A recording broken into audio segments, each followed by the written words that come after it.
vosotros que estáis participando de esta actividad, digamos, en conmemoración que hacemos en la Rama Hesperia, en conmemoración de la celebración de nuestro 100º año de la fundación de esta rama, que fue efectivamente el 17 de noviembre de 1921. Y entonces, bueno, pues os agradezco muchísimo vuestra participación. Y antes que nada vamos a abrir la reunión, como acostumbramos a hacer en la rama, invocando para ella digamos, las bendiciones, las energías superiores, como queráis llamarle, de aquellos que inspiraron la fundación de esta sociedad. Os ruego que me sigáis con el pensamiento.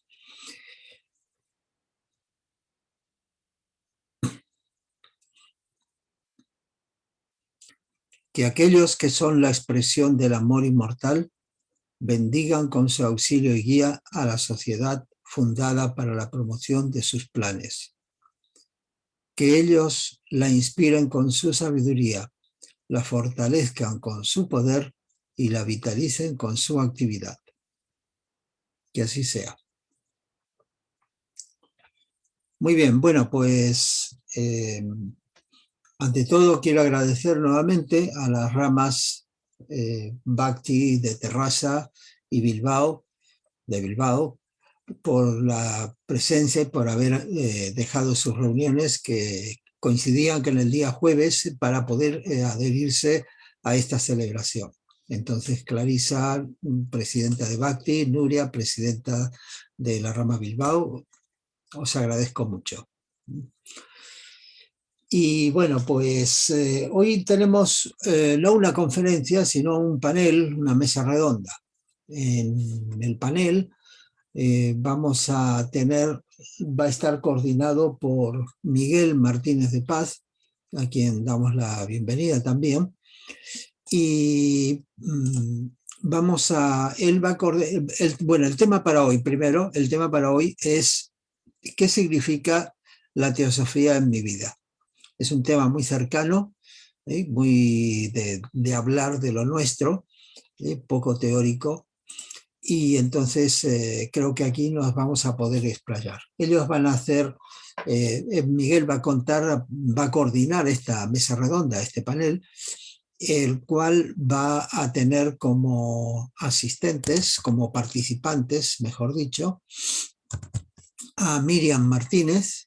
Miriam Martínez, bueno, Miguel es un miembro iba a decir de vieja data, pero parece que queda un poco mal eso. Es un miembro con mucha experiencia en la rama, ahí queda mejor, ¿verdad? Y realmente, bueno, ha sido presidente de la rama anteriormente, durante 9 años, o sea, un trabajador mucho por la difusión de la rama, lleva la cuenta de Facebook de la rama, y bueno, pues él ha aceptado coordinar esta mesa para coordinar lo que los participantes van a decir. Participa de la mesa Miriam Martínez, que es hija de Miguel, es decir, es digamos, la cosecha que está haciendo de lo que ha sembrado Miguel. Y bueno, Miriam nació en una familia teosófica, tanto su padre como su madre son miembros de la sociedad, y Miriam, que es la integrante más joven que tenemos de la rama, bueno, pues participa activamente en la actividad de los grupos de jóvenes teósofos en habla español, a veces da sus ponencias, sus intervenciones, y bueno, pues le damos la bienvenida a Miriam y agradecemos tu participación en este taller. Luego tenemos a Marta Llavero.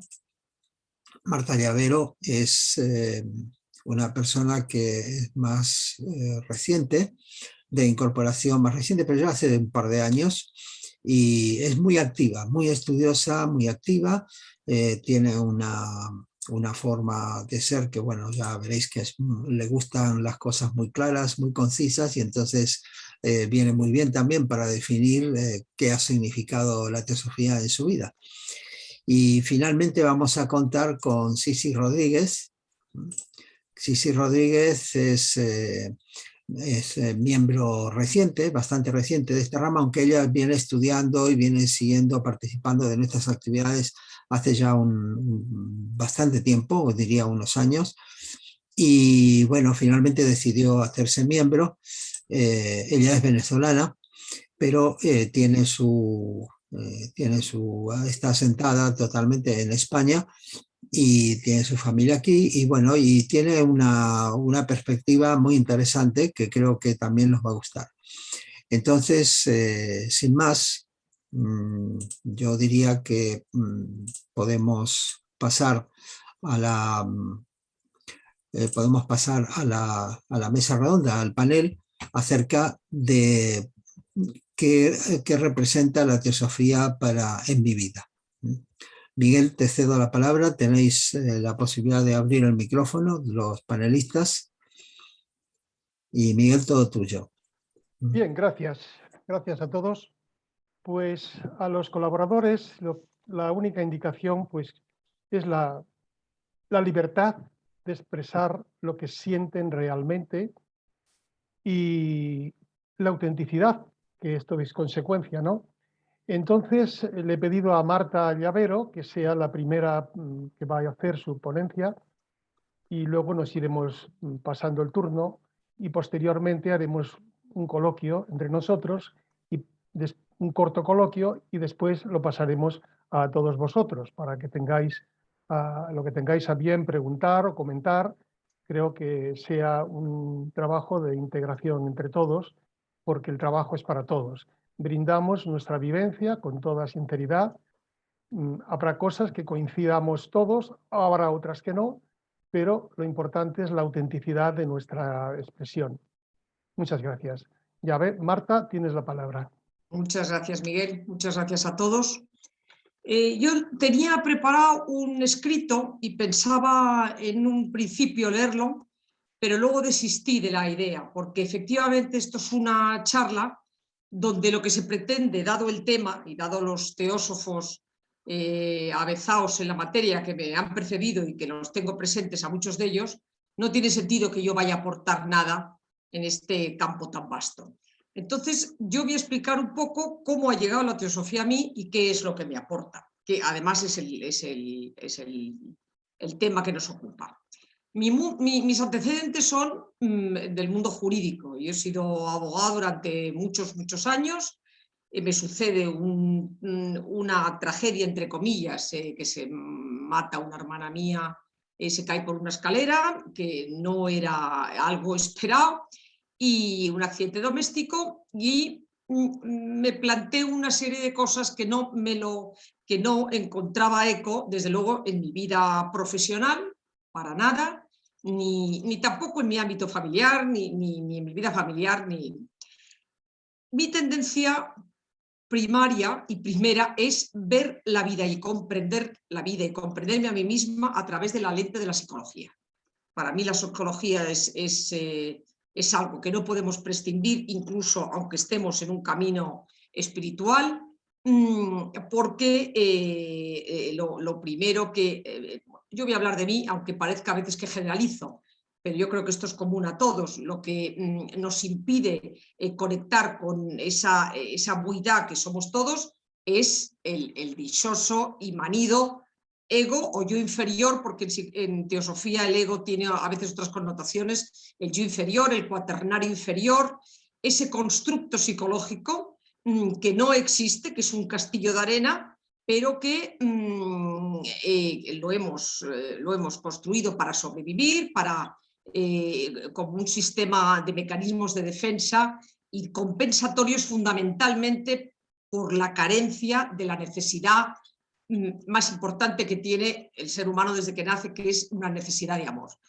Considero que incluso aunque tengas a la Virgen María y a San José de progenitores, ese déficit en el amor lo vamos a arrastrar siempre. Obviamente, si has tenido una familia estructurada y una familia con los progenitores maduros psicológica y mente y espiritualmente mejor, esas necesidades serán inferiores. Pero tenemos todos una necesidad de ser amados y no hemos sido, considero, amados como hemos requerido. Entonces eso va creando, como lo de la ostra con la perla, eso va creando pues una serie de velos, una serie de obstáculos que vienen a suplir ese déficit y que desde luego cuando ya adquirimos cuando ya nos empiezan a preocupar otras cosas, sí necesitamos indefectiblemente hacer que se rindan ese yo inferior. Para ello he seguido muchísimas terapias, de la terapia transaccional, algo de psicoanálisis, poco. He realizado muchos talleres, he intentado atajar, y yo creo que en esta especie de sanga que tenemos, yo creo que no hay que tampoco, lo digo, y además no me arrepiento de ello, he intentado hacer atajos con psicodélicos, por supuesto acompañado de psiquiatras expertos en este tema y en círculos cerrados.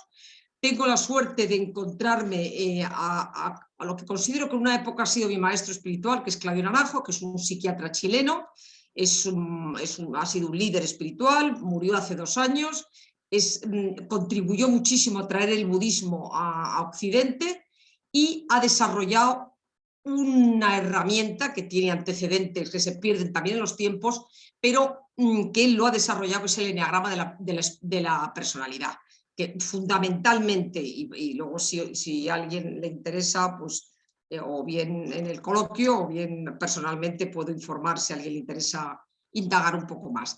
Pero es un mapa donde está dividido en 9 estructuras psicológicas, 9 estructuras defensivas, y cada estructura tiene una pasión baja, tiene un vicio inferior que se asocia con los pecados capitales. Esto, los orígenes, viene de un misticismo sufí, el cristianismo también lo recupera, y el mandala del eneagrama 9 puntos, en un principio eran los 9 rostros de Dios. Cuando el catolicismo lo recupera, le da la vuelta y los rostros de Dios pasan a ser el reverso que hay detrás de la huida, que son los pecados capitales. Entonces, pues la asidia, la vanidad, la envidia, la lujuria, la gula, la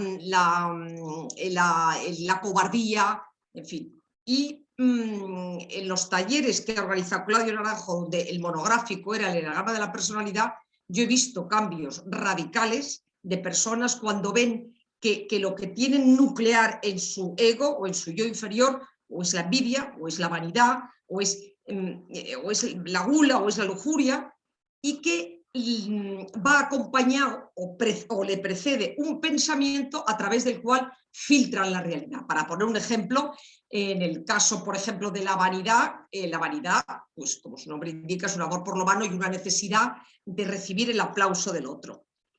Precedido a esa pasión, tiene el pensamiento, porque considero que todo empieza en el pensamiento, por eso es tan importante el entrenamiento mental y cambiar el pensamiento.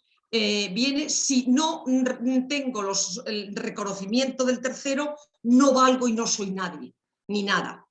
Y pues se forma una estructura donde en bajos estados de conciencia lo único que van buscando es el aplauso del tercero, y desarrollas, por tanto, esa presunción y esa vanidad que viene representada, por ejemplo, por el pavo real. Y así podría, si fuese una charla de eneagrama, pues podría seguir diciendo en cada eneatipo y mucho más desarrollado. Cada eneatipo son libros de 500 páginas o de 400.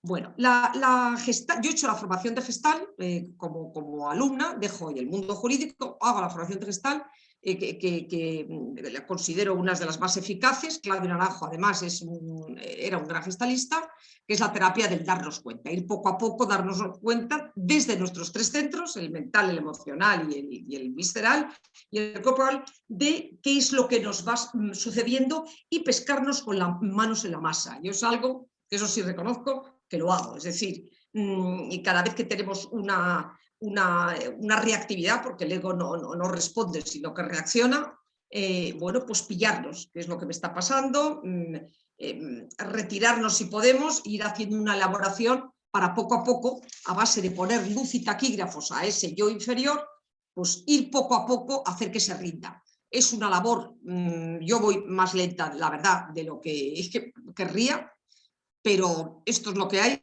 Como ya sabemos, por tirar de una planta no va a crecer más rápido. Yo tengo mis tempos y mis tiempos y mis karmas y mis cosas y bueno, voy a la velocidad que voy. Pero desde luego la labor de un trabajo profundo, psicológico, terapéutico, sombras que no puedes ver si no es con la ayuda de un buen terapeuta. En la soledad de tu alcoba no puedes ver esas sombras, te tienen que ayudar porque ya se ha encargado ese constructo, ese castillo en el aire, ya se ha encargado de poner un muro donde nos impida ver esos dragones interiores.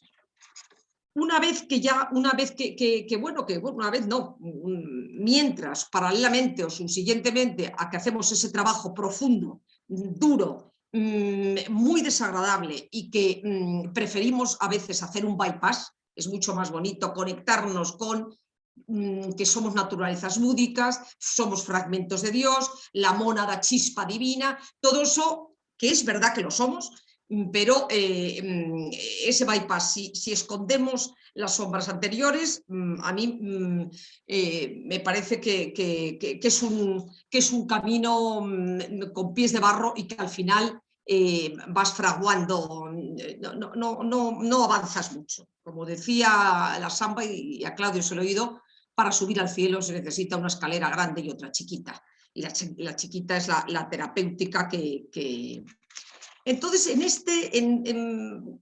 ya llega un momento que anhelo. No es suficiente tampoco el trabajo terapéutico, el trabajo de ver tu personalidad, el trabajo de ver tu inferior, no es suficiente y necesitas algo más que te ayude también a conectarte con algo superior y ahí me he encontrado a la teosofía, ¿no? La teosofía que tiene unas enseñanzas que me ayudan y que las tengo muy presentes, pues entre ellas enseñanzas que a mí me han dado confianza en que no solamente tenemos ese personaje reactivo, tirano y a veces ruinito, sino que nuestra naturaleza auténtica es nuestra naturaleza búdica, nuestra naturaleza crística. La teosofía además nos muestra ese puente, ese Antacarana, donde en esa Antacarana encontramos el recurso de la teosofía. Esas enseñanzas a mí me hacen decir, oye, hay esperanza y tarde o temprano, ojalá sea más temprano que tarde, después de todas las reencarnaciones y la rueda del samsara y demás, pues llegará un momento que llegaremos a conectar sí o sí, indefectiblemente, dice la teosofía, o yo así lo he interpretado, conectaremos con ese Dios interno que todos tenemos. Me da también mucha esperanza cómo ven la vida, la ley de la evolución y la ley del karma. Hay una teleología. Yo tengo amigos y familiares que no creen en esa teleología de la vida, creen que nos morimos y no hay nadie detrás. Yo creo que sí que hay algo y lo observo, y ese planteamiento de la ley de la evolución, cómo lo enfocan en teosofía, con la ley del karma, que no es una ley de castigo, es una ley de aprendizaje, porque esta vida es aprendizaje, y entonces eso también me da, oye, cuando cometo errores, bueno, estos errores eran necesarios para o bien purificar mi karma o bien para aprender, como ese discípulo que le pregunta a un maestro qué ha sido en anteriores reencarnaciones, y el maestro le dice, observa tu vida y ya sabrás lo que ha sido en anteriores reencarnaciones y qué seré en futuras reencarnaciones. Observa tu vida, observa tu presente y sabrás lo que vas a ser en futuras reencarnaciones. Es decir, que la teosofía te ofrece un camino donde efectivamente no hay un libre albedrío total, pero tampoco un determinismo, y en esa horquilla donde puedo ser víctima de las causas que sembré en anteriores vidas, pero puedo también trabajar sobre los efectos presentes. La vida no es lo que te sucede, sino cómo vives lo que te sucede, como decía Sartre, y eso me da cierta esperanza para futuras reencarnaciones. Somos seres reminiscentes, y por eso su naturaleza búdica va a estar siempre ahí presente y tarde o temprano se activará. Me gusta lo que habla Blavatsky de que el dolor es el gran instructor y del despertador de la conciencia. Ese enfoque también me gusta porque le doy sentido al dolor y al sufrimiento. Que todo lo que impregna el universo, me gusta también de la teosofía, es la ley del amor. No, como dice Clara Cot, sin la ley del amor el universo no existiría. Ese celeste orden es necesario, es el ungüento, es lo que hace posible el tejido. Vemos que cuando no hay amor en el microcosmos y en la vida cotidiana, hay destrucción, hay guerras y hay destrucción. Con lo cual, si hemos llegado al estado en el que nos encontramos ahora, tanto en el macrocosmos como, es porque va dirigiendo todo esto y va tejiendo la ley del amor. Eso me gusta.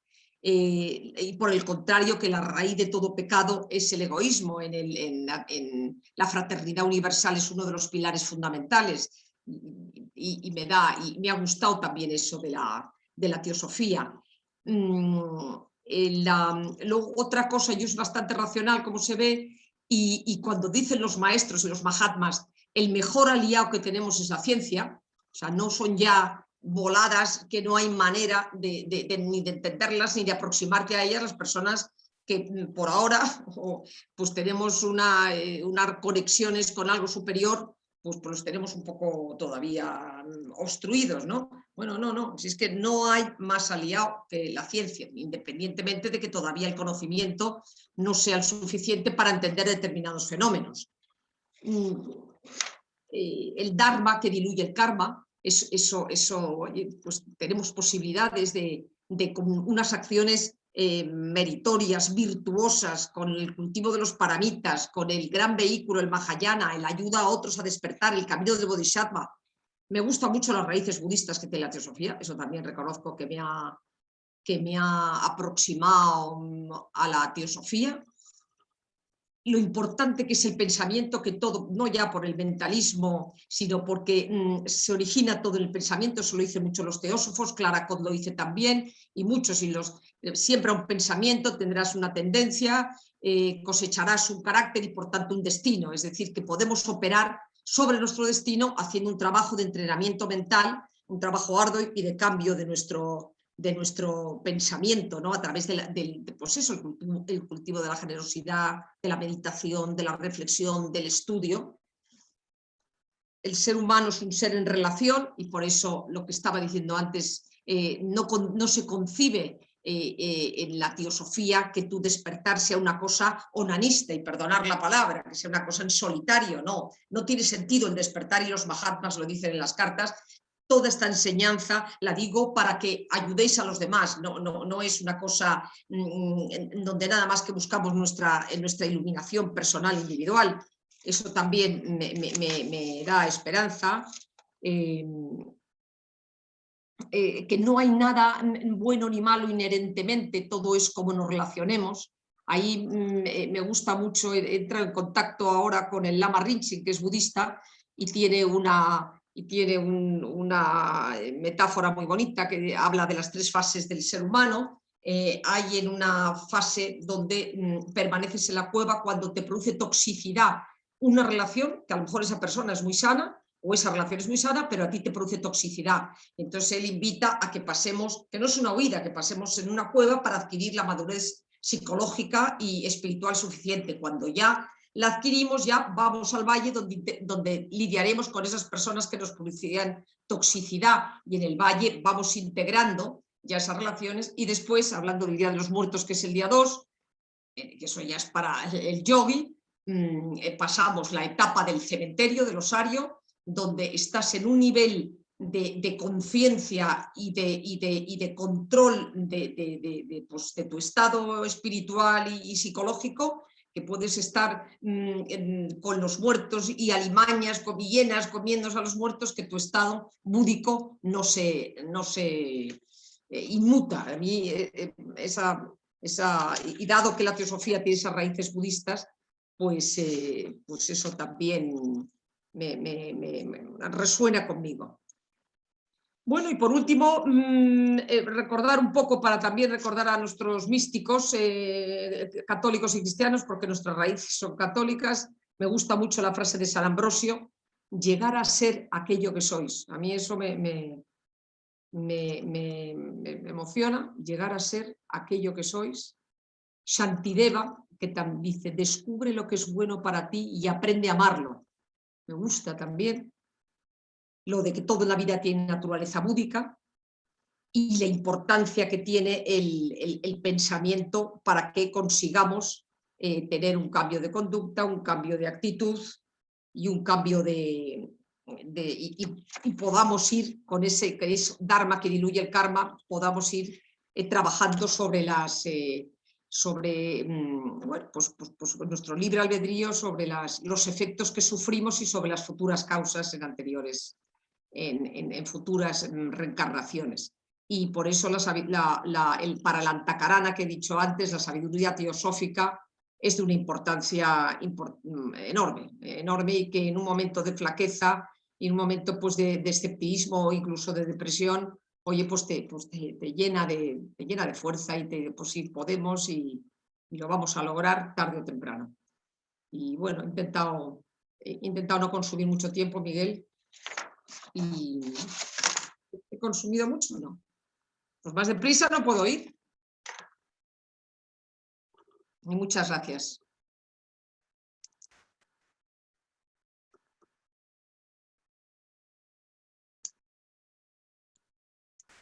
Miguel, tienes que abrir tu micrófono.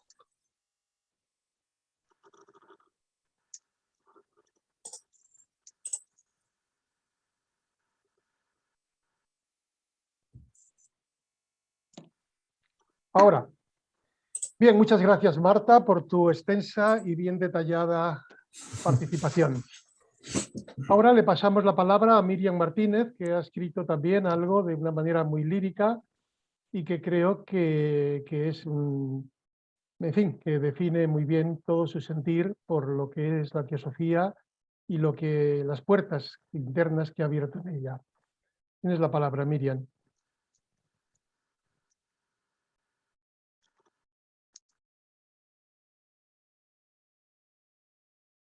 Miriam, tienes que abrir tu micrófono.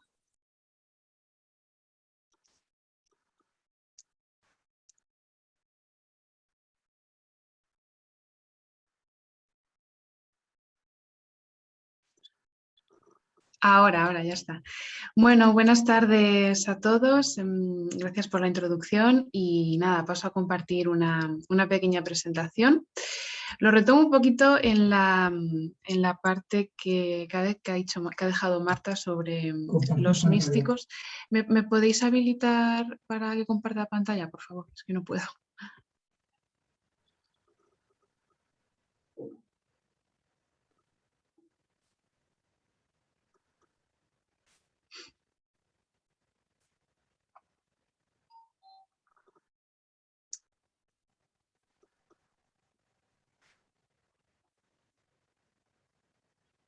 Bueno, si no, sin presentación, no importa, ¿eh?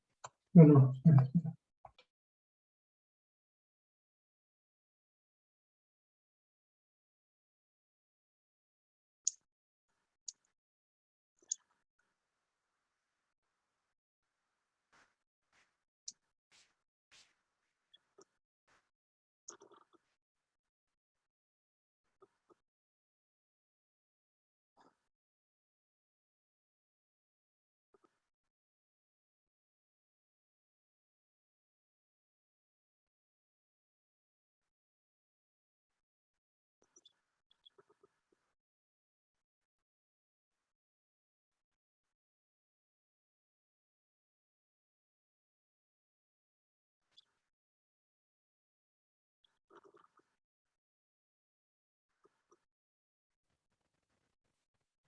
Ahora ya está.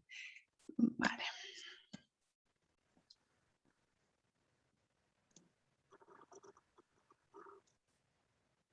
Ok, a ver.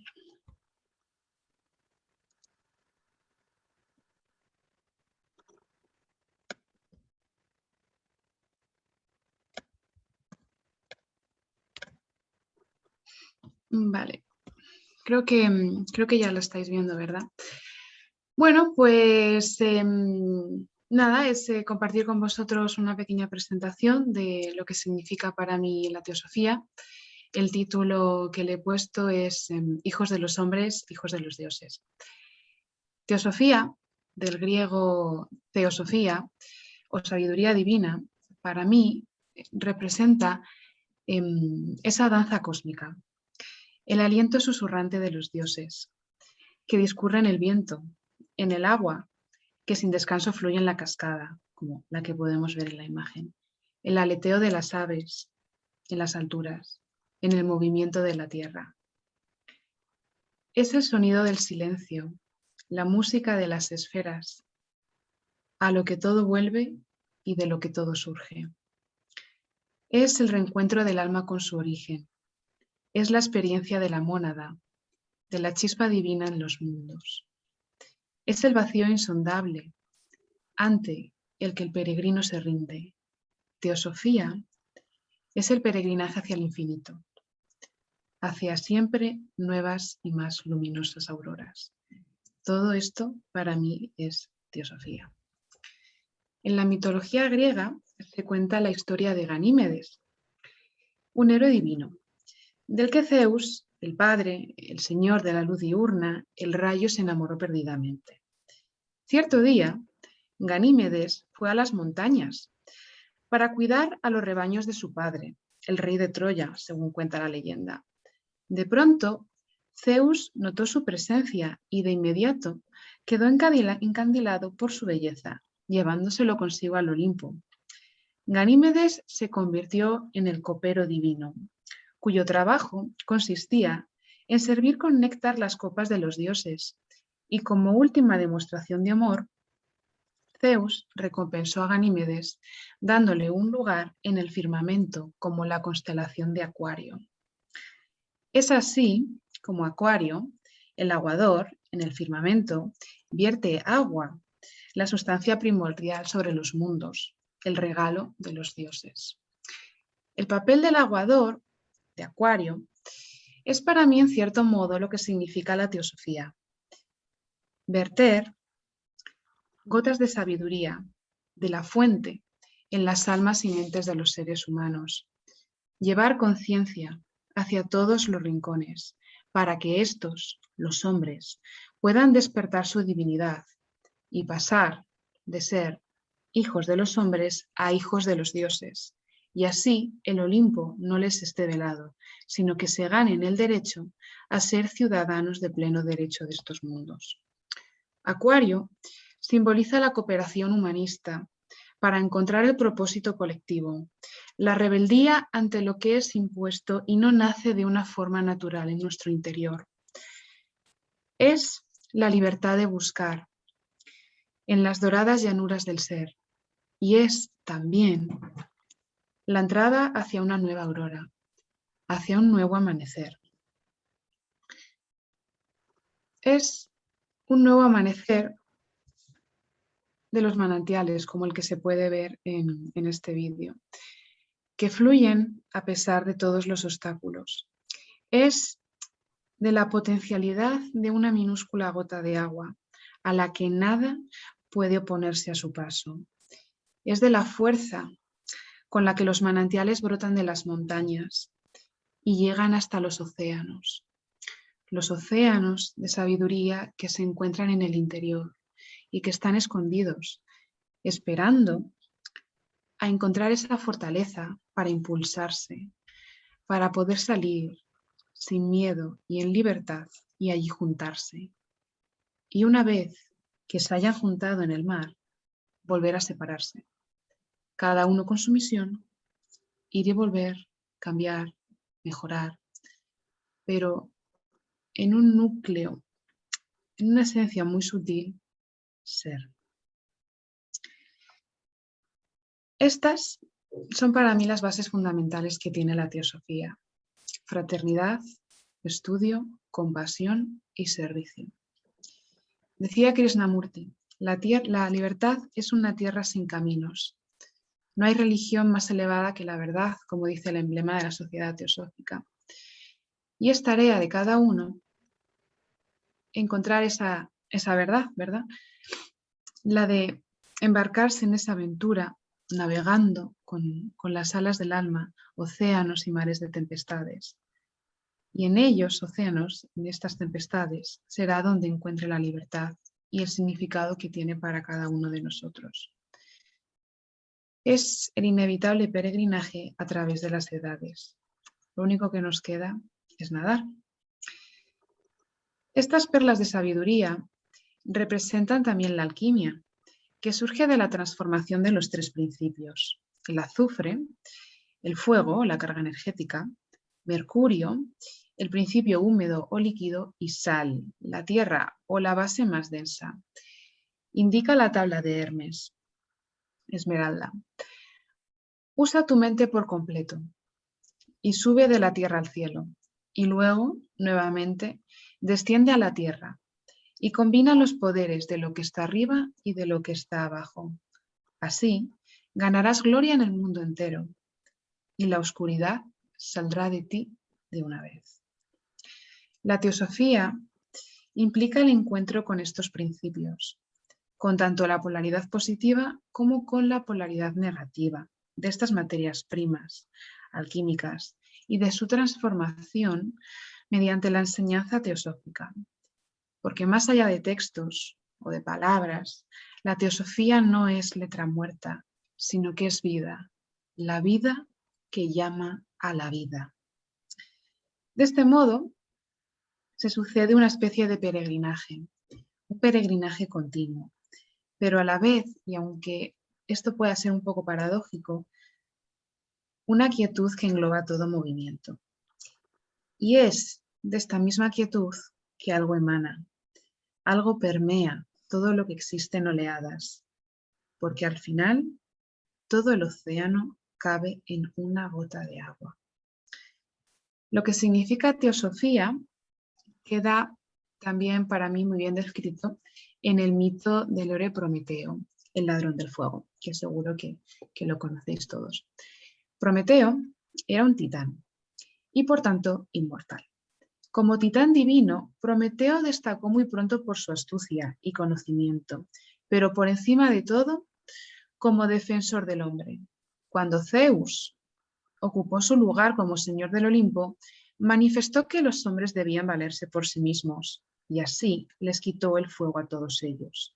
Al día siguiente, Prometeo subió al monte Olimpo y sin que nadie lo viera, acercó una pequeña astilla al fuego que Zeus custodiaba y con ella encendió una antorcha, regalándose a los hombres. Cuando Zeus se enteró, montó en cólera. Prometeo le había vuelto a engañar, como en otras ocasiones. Se vengó entonces por partida doble, enviándole a una mujer llamada Pandora, que portaba una caja, que desató todos los males del mundo. Luego mandó a Prometeo a que le encadenaran a una de las montañas del Cáucaso, cerca del Mar Negro. Cada mañana Zeus enviaba a una feroz águila para que comiese el hígado a Prometeo, y cada noche el hígado se regeneraba por sí mismo, para que el águila pudiera volver a devorarlo al amanecer. Al final Prometeo era inmortal. Así ha de pasar el titán días y noches hasta que Heracles, o Hércules, en sus 12 trabajos por las 12 casas zodiacales, le rescate. Blavatsky nos indica en la Doctrina Secreta, volumen 3. Como dice el titán, hasta Zeus, ni aun él, al destino escapar puede. Ordena que estos sufrimientos solo durarán hasta el día en que nazca un hijo de Zeus. Sí, un hijo más fuerte que su padre. Uno de tu propia estirpe lo será. Hércules es el hijo de los dioses, puesto que es hijo de Zeus, y el hijo de los hombres. Su madre era la mortal Almena, que mediante los 12 trabajos de perfección, la vuelta al ciclo zodiacal, librará a Prometeo, de acuerdo a Blavatsky, la humanidad, que sufre de su propio don fatal, el fuego. Para ello, Hércules, el hombre perfeccionado, el superhombre que nos nos señala el filósofo Nietzsche, el que sea trascendido a sí mismo será el que vierta las perlas, las gotas de sabiduría sobre sí mismo, y así brotará la teosofía, la sabiduría divina, como el agua brota de una fuente. Según indica HPB en este mismo texto, él como la luz que nunca ha brillado ni en la tierra ni en el mar, y tiene que llegar a los hombres por medio de la sociedad teosófica. Esa luz conducirá a la verdadera intuición espiritual. Por lo tanto, la teosofía también vive más allá del pensamiento, más allá del concepto, de los límites y del mito. Es como un torrente de aguas limpias, acuario que rompe, trasciende y traspasa esos límites para permitirle al hombre, a Hércules, comenzar y continuar sus 12 trabajos, volver al Olimpo y así unir a los hijos de los hombres y a los hijos de los dioses. Porque, y me gustaría acabar con una frase del poeta Khalil Gibran, porque el pensamiento es un ave del espacio, que en una jaula de palabras podría desplegar sus alas, pero no volar. Y eso es todo. Muchas gracias.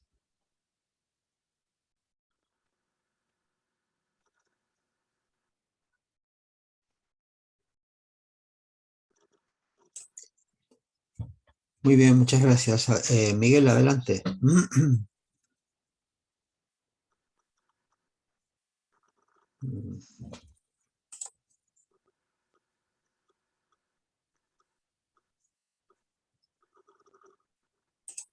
Miguel, tienes que abrir tu micrófono. Ahora, bien, Bien. muchas gracias Miriam por tu trabajo tan estudiado. Y ahora le pasamos la palabra a Sisi, que es la más joven, la más reciente de nuestros miembros y que también tiene una experiencia y nos va a hablar de todos sus procesos, de todo su tiempo y todo su descubrimiento de la teosofía. Tienes la palabra, Sisi. Gracias. Voy a compartir pantalla. ¿Me dejáis, Carlos, por favor? Sí, por supuesto. Un segundo. Que te cambias de lugar cuando estás aquí.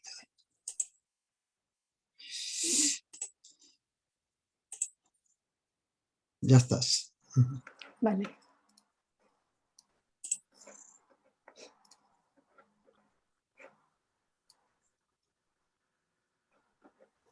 Ok, se ve la presentación, ¿cierto? Sí, perfecto. Vale. Hola a todos.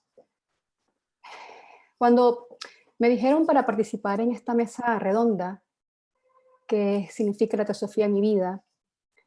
Lo primero que hice fue hacerme la pregunta a mí misma y meditar sobre ella. Al inicio me surgió una respuesta corta, pero inmediatamente después surgieron muchas cosas más. De esa única respuesta inicial, luego se ramificó en varias ideas que en conjunto conforman una sola respuesta. Al final de esta corta intervención, terminaré compartiendo con vosotros cuál ha sido esa conclusión después de meditar a esta pregunta.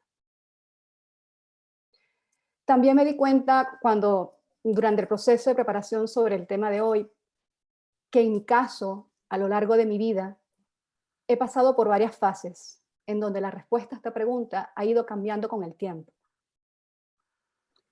Lo que hizo que surgiera en mí una necesidad de compartir un poco de mi proceso, mi relación con la teosofía, en donde yo identifico 3 etapas hasta llegar al día de hoy.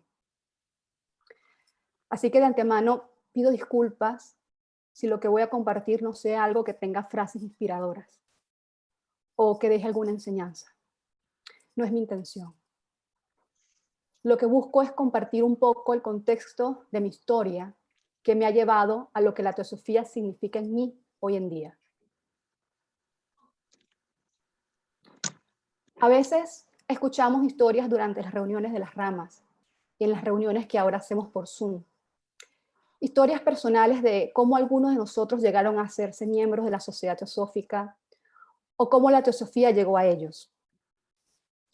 Ojalá tuviéramos el tiempo de poder escucharnos y darnos cuenta que cada historia de cada uno de nosotros son historias ricas en detalles y que tienen mucho significado para cada uno de nosotros. En ocasiones puede haber elementos en común, como por ejemplo, muchas veces he escuchado frases, lo de la teosofía viene de familia, viene de casa. Vemos a muchas familias teosóficas, también personas que se conocieron dentro de la teosofía y luego formaron una familia en común. O algunos tuvieron el mérito en esta vida de estar expuestos a esta sabiduría desde temprana edad. Todas estas cosas me parecen muy bellas, pero ninguno de estos ha sido mi caso. Yo en esta vida nací en un entorno árido y poco propicio para que la teosofía llegara a mí de alguna forma. Cuando miro atrás y visto de cerca, era casi imposible llegar a esto. Y resalto el casi porque al final, pues, aquí estoy. Hubo muchas tomas de decisiones que fueron trascendentales, idas y vueltas hasta llegar aquí. Y no es que esto haga que mi vida sea especial, ni mucho menos. Cada uno de nosotros hemos tenido durante nuestras vidas decisiones trascendentales, idas y vueltas, que nos ha llevado a donde estamos cada uno de nosotros ahora mismo. Llevo años viviendo en Madrid, pero nací y crecí en Venezuela, en un pueblo lejos de las ciudades principales. Eran los años 80, no había internet ni telefonía móvil, que ahora son herramientas importantes para acceder a información de forma inmediata. Crecí en un entorno con pocos libros, y no me refiero a libros teosóficos, sino pocos libros en general. No había niños en mi familia. Yo era la primera y por mucho tiempo el único niño en la familia. Así que para un niño de pueblo en esas condiciones, pues no había mucho que hacer para entretenerse, más que jugar con la naturaleza y las pequeñas cosas. Pasaba mucho tiempo inmersa en mis pensamientos, tenía mucha imaginación y creatividad, como todos los niños. Y de mis momentos favoritos del día era en las noches, cuando iba al patio de mi casa, a echarme en el césped con unos binoculares que tenía mi padre, prismáticos creo que le llaman aquí en España, para ver las estrellas. Y allí, desde que tengo uso de razón, desde que tengo recuerdos, siempre me hacía estas preguntas. ¿Por qué las estrellas están allí? ¿Por qué el universo existe? ¿Cómo comenzó el universo? ¿Hubo algo antes del inicio del universo? ¿Por qué existimos? ¿Quién soy? ¿Dios existe? ¿Quién o qué es Dios? Ahora me doy cuenta que en esta primera etapa, a pesar de que no conocía la palabra teosofía, la teosofía siempre estuvo allí presente, sin manifestarse aparentemente en la oscuridad, de forma latente, sin yo saberlo. Luego, en mi etapa adulta, después de los 30 años, llegaron los libros teosóficos y la palabra teosofía se manifiesta por primera vez ante mis oídos. Lo que pasó en esta segunda etapa fue como cuando estás caminando por un bosque oscuro rodeado de naturaleza, pero sientes que eres el centro de todo y crees tener una intención clara hacia dónde vas en ese camino. Pero de repente ves algo que a un lado brilla e inmediatamente atrapa tu atención. En mi caso fue esa atracción y no curiosidad lo que me produjo al inicio la teosofía. Es decir, la sensación no era un deseo de saber sobre teosofía, que esto sería la definición de curiosidad, sino que yo sentía que eso que brillaba tiraba de mí hacia ella. Vamos, como la ley de la gravedad, cuando un objeto de mayor masa curva el espacio-tiempo y produce ese efecto de atraer a aquel objeto de menor masa. Y mientras más me acercaba, mientras más acortaba distancias, más me sentía atraída y me resonaban algunas cosas que iba leyendo. Durante este tiempo pasaba horas estudiando, memorizando, rellenando cuadernos con esquemas, dibujos, conceptos. Casi toda la información, que no es mucha, pero casi toda la información que pueda estar guardando en mi memoria ahora mismo viene de esta época. Pero era información inútil, porque no lo ponía en práctica en mi día a día. Solo ocupaba parte de mi tiempo libre en la teosofía, pero el resto del tiempo que no era libre, la teosofía no estaba presente.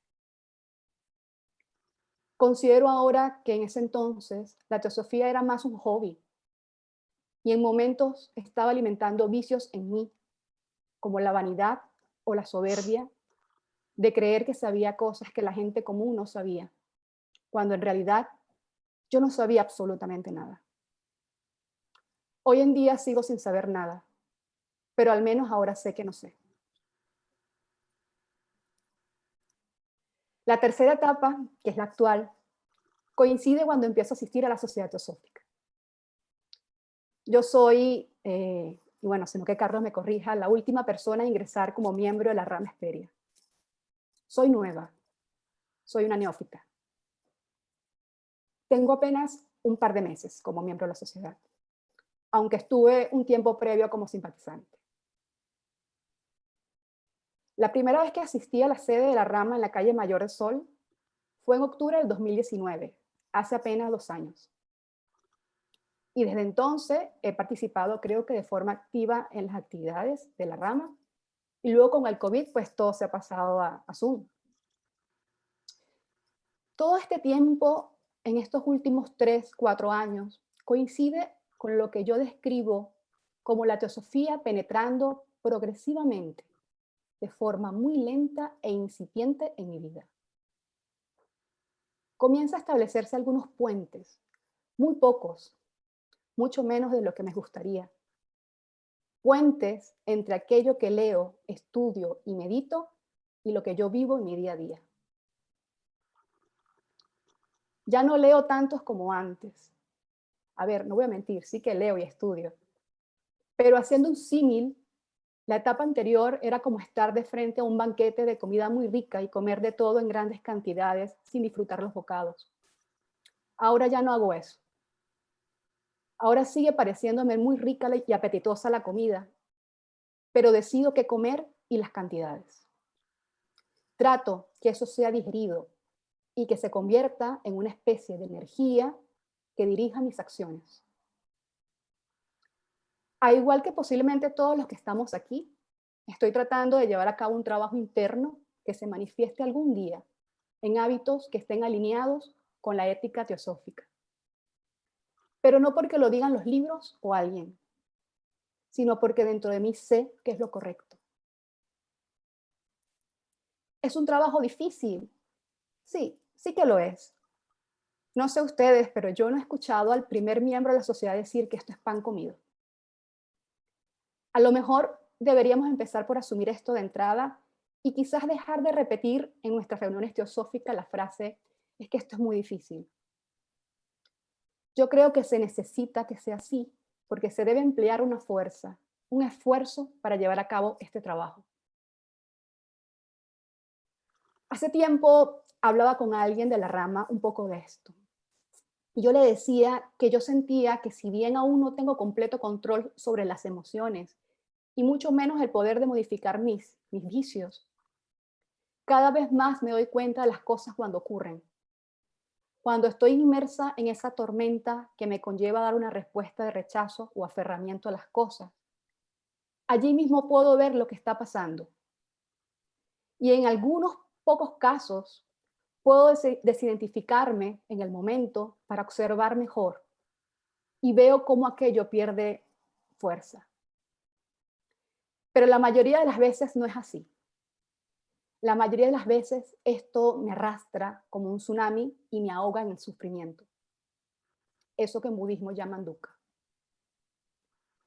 Y esta hermana o hermano de la rama me decía que eso era un gran paso, porque llegar a ese punto de por sí es muy difícil. Yo creo que esto tiene capas, porque la mente condicionada es muy hábil. A veces logras observar lo que está pasando y sabes que no has actuado bien o que has sido injusto, que no has actuado con las formas correctas y amorosas o fraternales que deberían ser. pero tu mente condicionada hábilmente negocia y empieza a generar razonamientos que justifique esa injusticia, en plan, es que bueno, la otra persona ha hecho esto, bla, bla, bla, o es que la situación ameritaba una respuesta contundente, bla, bla, bla. Pero no se puede responder con injusticia ni siquiera ante otra injusticia. Eso para mí es una ley. No se puede ir en contra de la justicia porque no se puede ir en contra de la naturaleza. Eso es como pretender hacer cumplir la ley violando la ley. Es incoherente. Y son estas incoherencias en que caemos a diario con nuestras acciones las que creo que hay que intentar estar cada vez más atentos. Me refiero a acciones, no solo a las físicas, sino también a las emociones, pero sobre todo a nuestros pensamientos. Entonces, creo que esto se trata de un esfuerzo, de un trabajo que hay que llevar a cabo y que puede que se vislumbren metas, pero yo creo que no hay que aferrarse a las metas, sino sentir devoción hacia aquello que es el qué, cómo y por qué de todo. A pesar de que podamos ver los distintos ciclos de cómo se manifiestan las cosas, cómo todo tiene comienzo y fin, vida y muerte, manvántaras y pralayas, independientemente que luego de un ciclo sea sucedido por otro ciclo,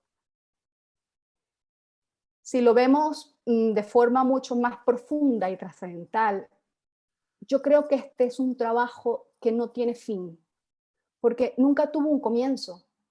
Es parte del movimiento continuo y eterno.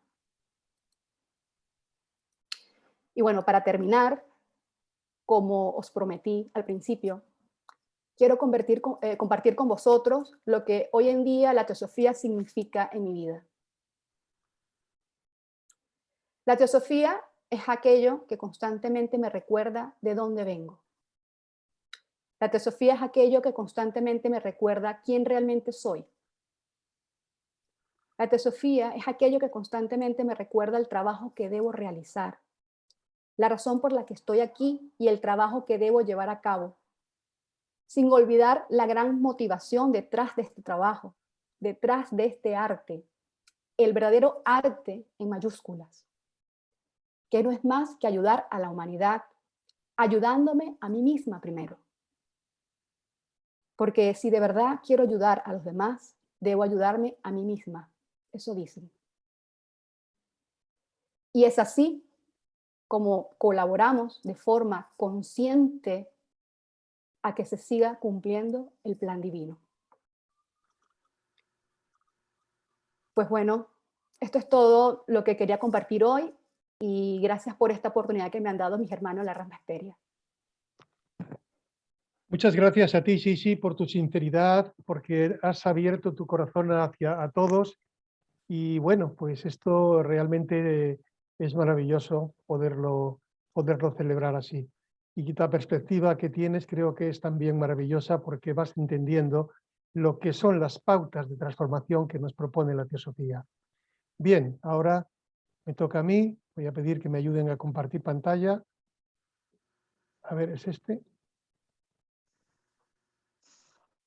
Ya puedes hacerlo.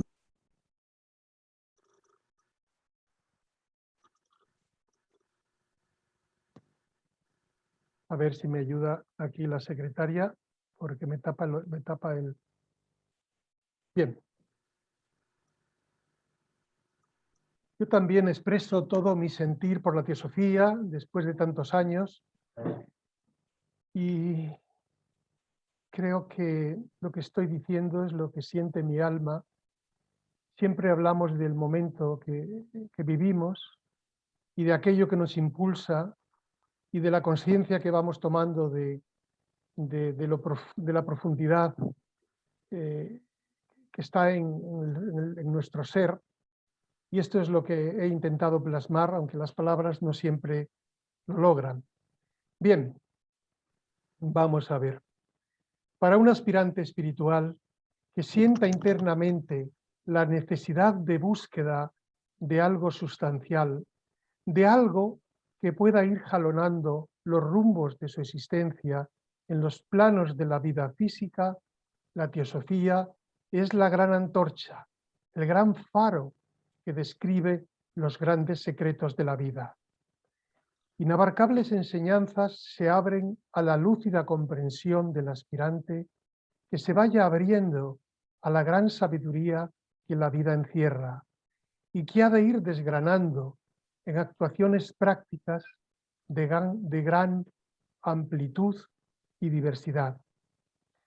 Las enseñanzas teosóficas nos muestran realidades trascendentes a fin de que el individuo pueda ir comprendiendo su papel de consciencia en medio del torrente humano, pleno de inquietudes y de retos en el diario quehacer y acontecer.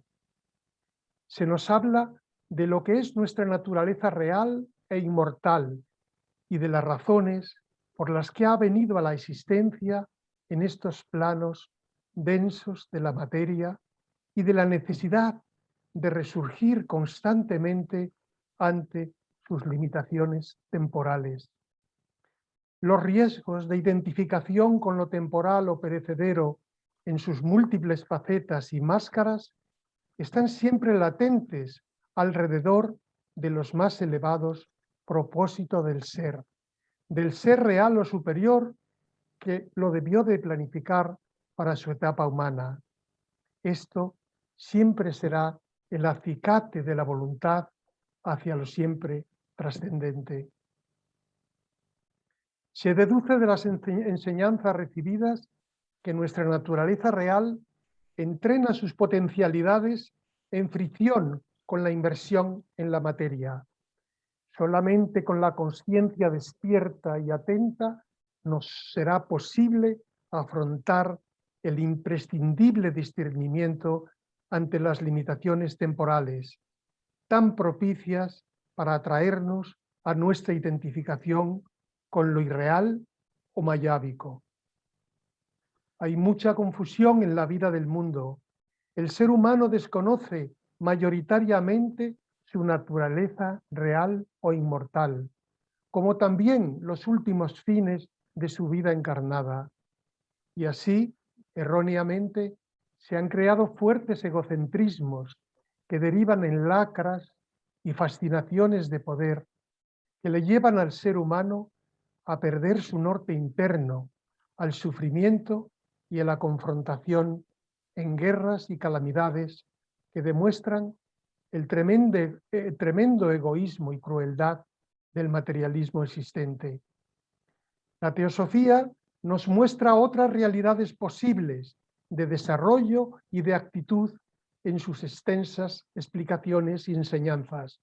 Nos abre la senda de una comprensión superior, alcanzable poniendo nuestra vida humana en función a la trascendencia, al recto pensar y al cumplir con los deberes naturales del día a día, a la contemplación meditada y consecuente de que a pesar de las naturales diferencias de una humanidad tan heterogénea, hay una unidad radical y esencial en los niveles más ocultos y profundos de la vida, de toda la vida.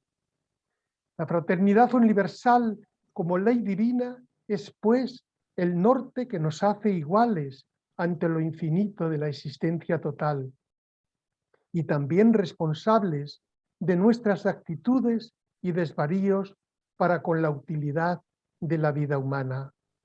Estamos en campos vivos de siembra libre y de cosecha obligatoria. Karma regula la vida. Así vamos aprendiendo de nuestros aciertos y errores. El valor de las experiencias reales ya vividas es elemento de construcción y de fortaleza que marca nuevos rumbos cada vez más abarcantes e inclusivos. Diferentes ciclos se suceden a lo largo de toda vida y esto es algo que debemos observar para tratar de comprender cuál es nuestro papel en todo momento.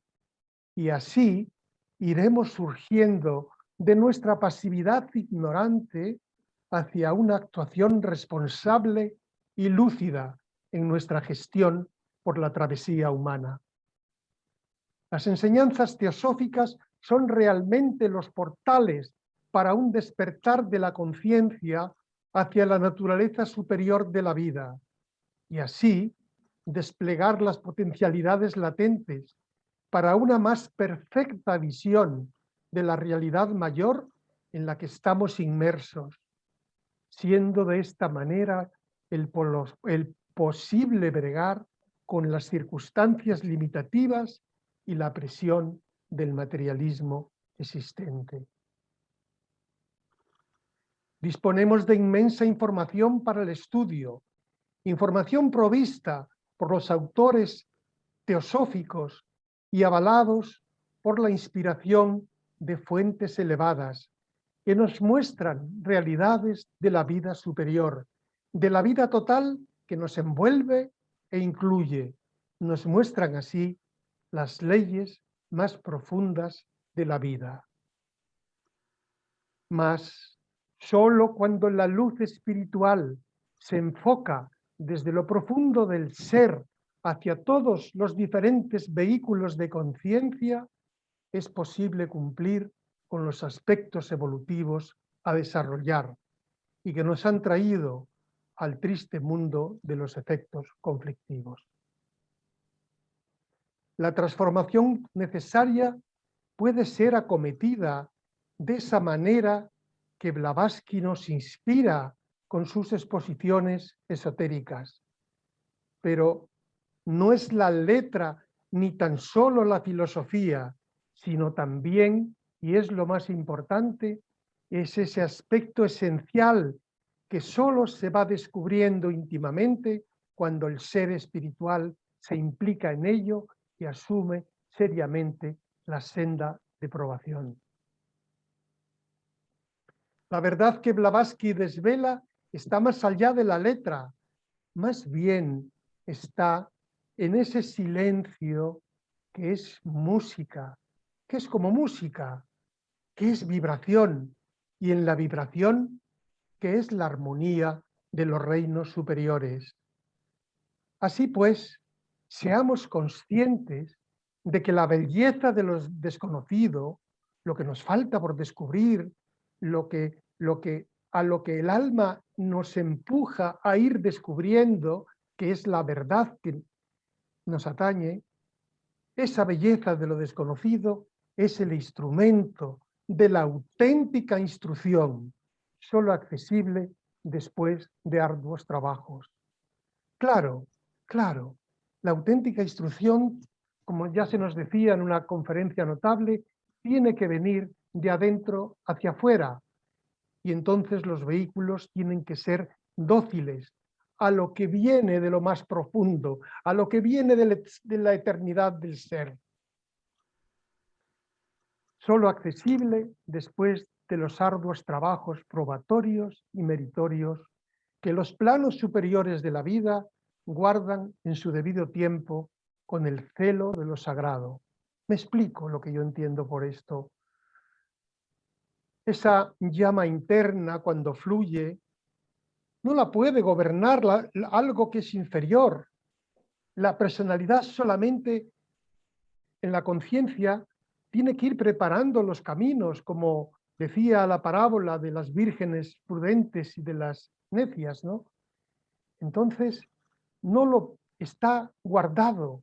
Ese despertar profundo está guardado y ello es la esperanza de lo nuevo, la esperanza del nuevo nacimiento al que Blavatsky nos invita en sus escritos, que hace mención de ello, ¿no?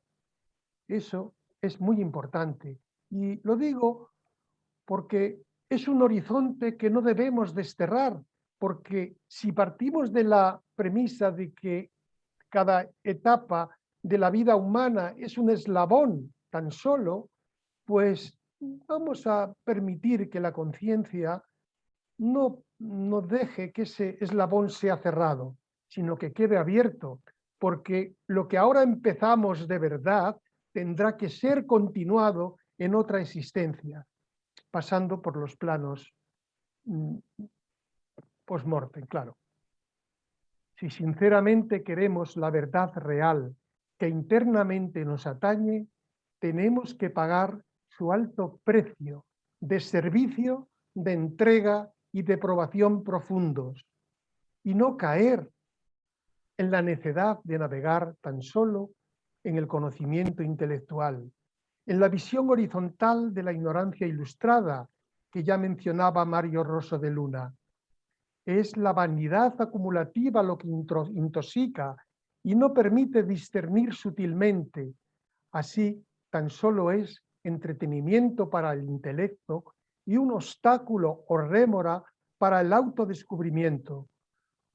No nos engañemos con las sugerentes imitaciones superficiales que son realmente malla para la inteligencia superior del ser. Se nos decía en una notable conferencia de un muy veterano teósofo que es eso, la inteligencia superior del ser. Tenemos que permitir que pase a través de toda la materialidad que hemos acumulado. Tenemos que al menos tener en cuenta de que eso está ahí esperando el momento para actuar en la personalidad. Claro, lo que hay en los niveles superiores es amor, es sabiduría, es inteligencia, pero el ser humano tenemos muy bloqueados todos los vehículos, nos falta purificarlos para poder llegar, pero no podemos perder la perspectiva de que ese es el objetivo para esta o para otras vidas. Bien, cada etapa de vida humana tiene sus retos y proyectos, esto es obvio, pero el horizonte del ser solo puede estar proyectado y ampliado en lo infinito, en lo cual radica su más pura esencia. Claro, hay muchos retos de orden laboral, de orden familiar, todo eso, pero desde el fondo del ser no podemos perder el horizonte de lo eterno. Hemos de liberar esa poderosa energía que duerme en nuestra esencia imperecedera y así lograr el poder de transmutar los planos materiales, realizando el trabajo que la fraternidad universal tiene reservado para cada vida que despierta a la luz y al compromiso de su propia eternidad. Hay muchos secretos que no nos pueden ser revelados porque no sabríamos hacer el uso que todo lo sagrado tiene. Entonces, asumo también lo que decía Sisi, que la realidad es que no sabemos nada de lo realmente importante. Tenemos que abrir camino.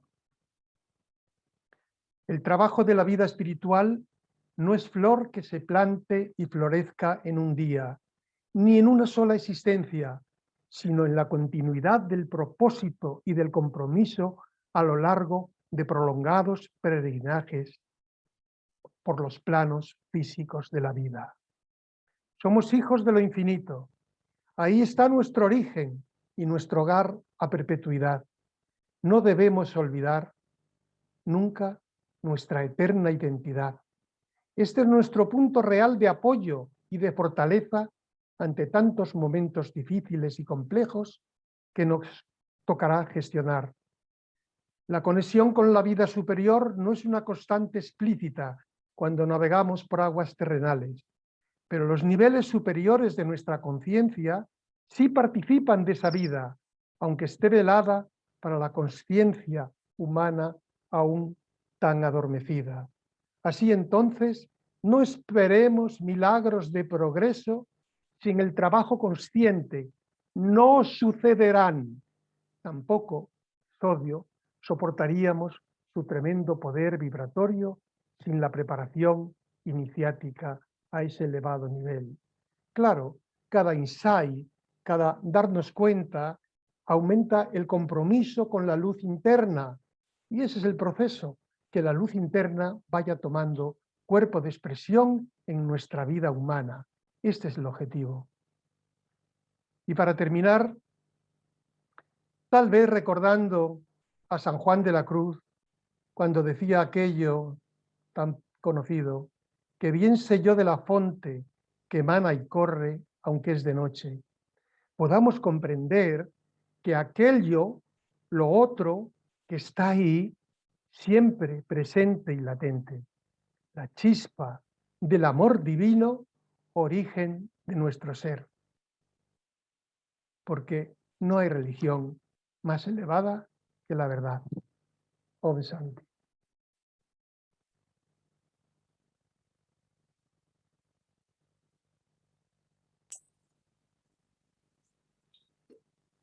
Muy bien.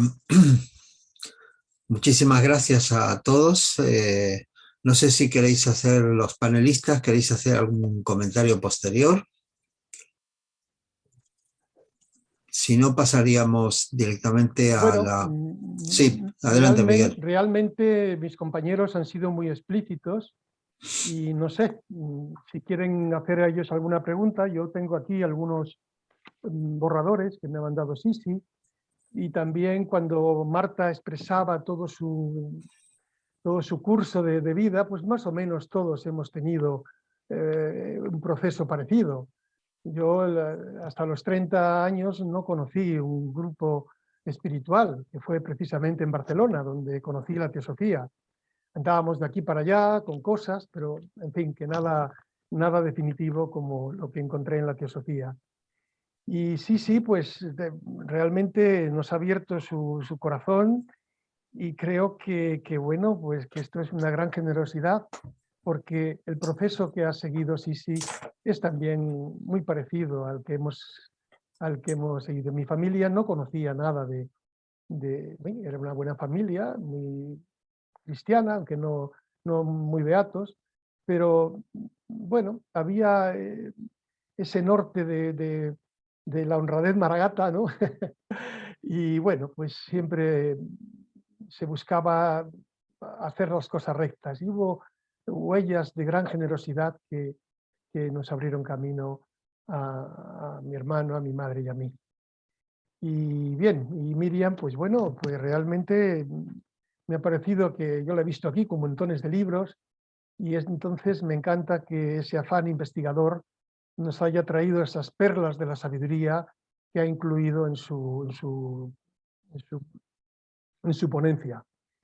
Y bien, si vosotras, los demás ponentes, queréis preguntar algo de lo que yo he puesto en la palestra, pues bueno, pues estaré encantado de,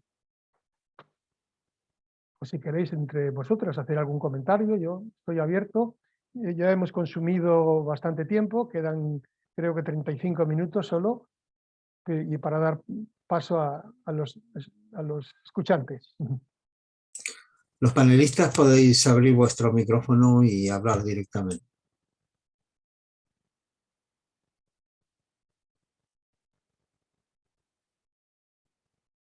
Parece que guardan silencio, pero bueno, creo que...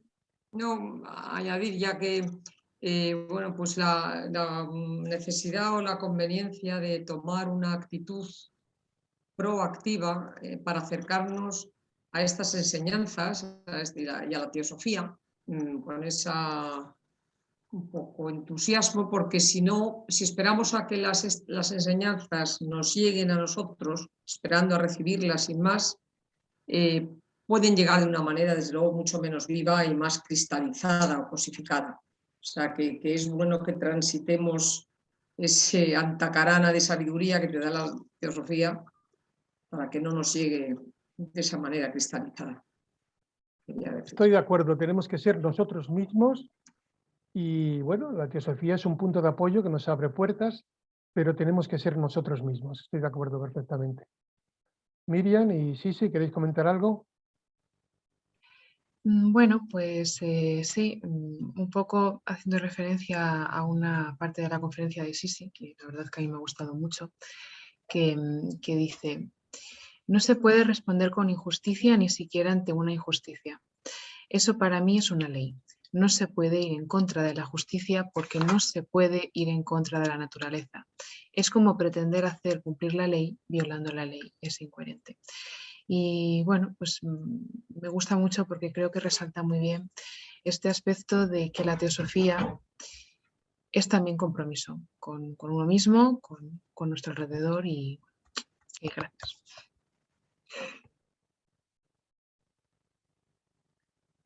Muy bien, sí, ¿quieres comentar algo? No, pues,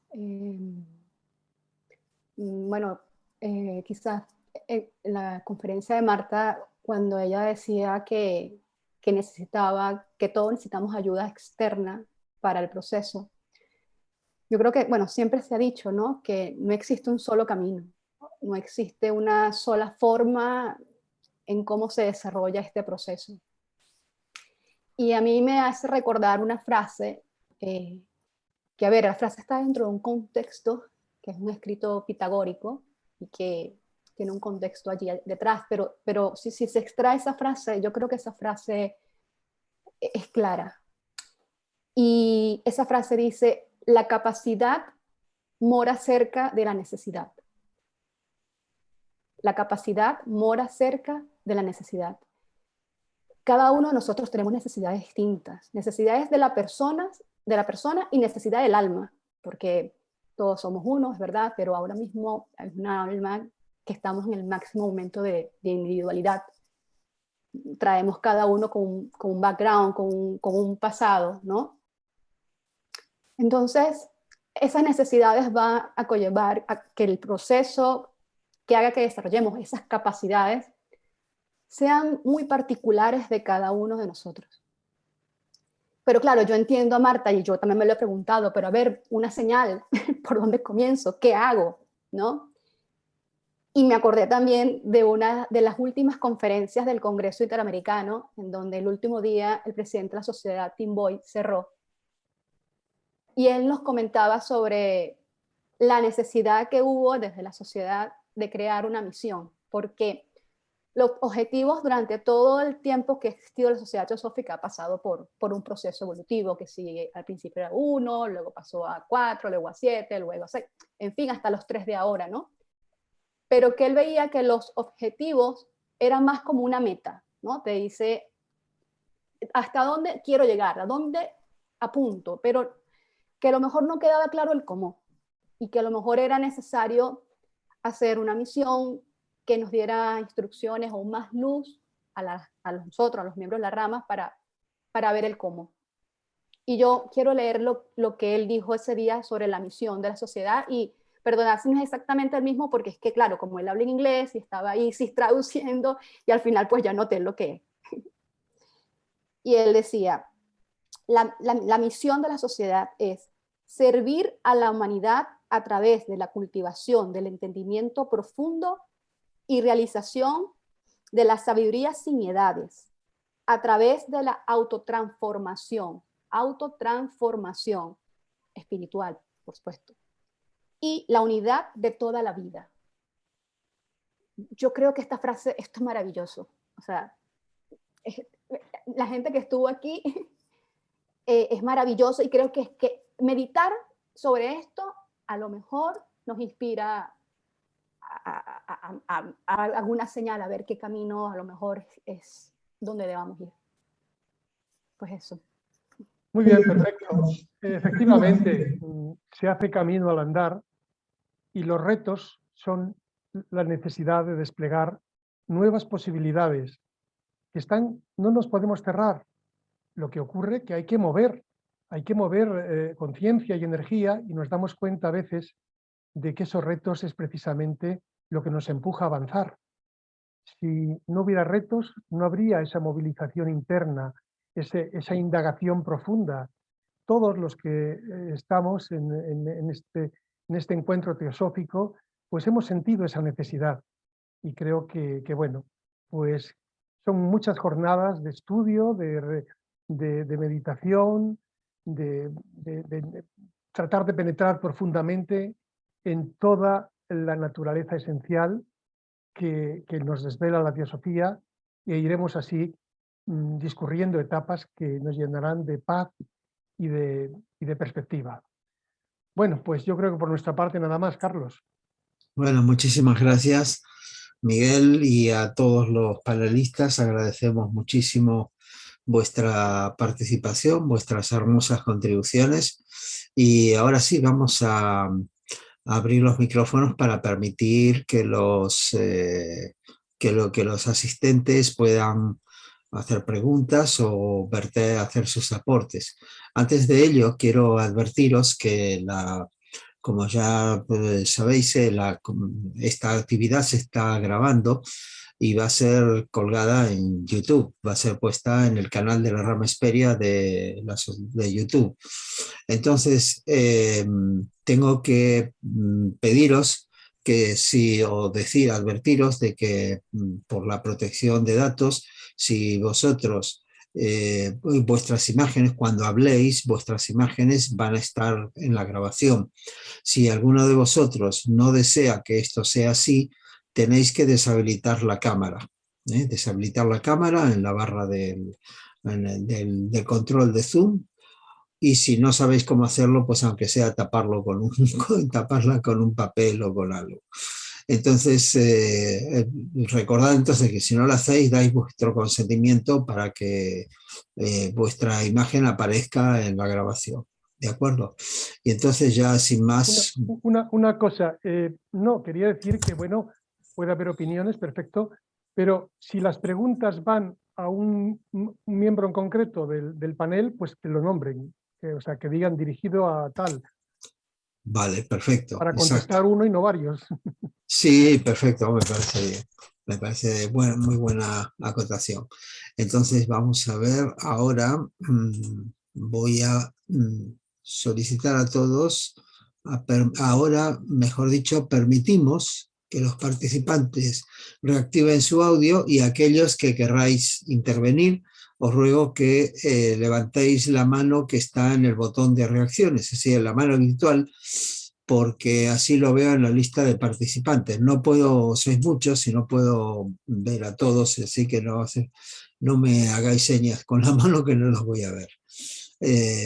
Pero sí, aquí. Bueno, José Álvarez desde Miami, muchas gracias, es el primero que ha levantado la mano y tienes la palabra. Adelante. Les agradezco a todos su participación porque han sido como consejos muy útiles que nos están dando con sus experiencias, por lo menos así yo lo he asimilado. Y felicitar a la Rama Hesperia, porque ya que está haciendo un buen trabajo para celebrar su aniversario. Gracias. Bueno, muchas gracias, José.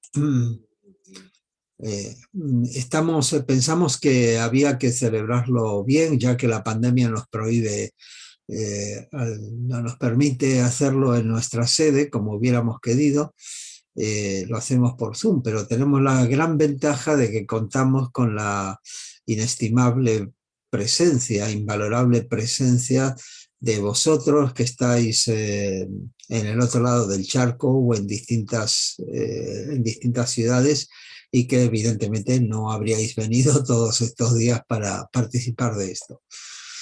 No sé si alguno de vosotros tiene algún comentario. Yo simplemente, mientras lo pensáis, simplemente quería decir que efectivamente la teosofía es un poder viviente en nuestra vida.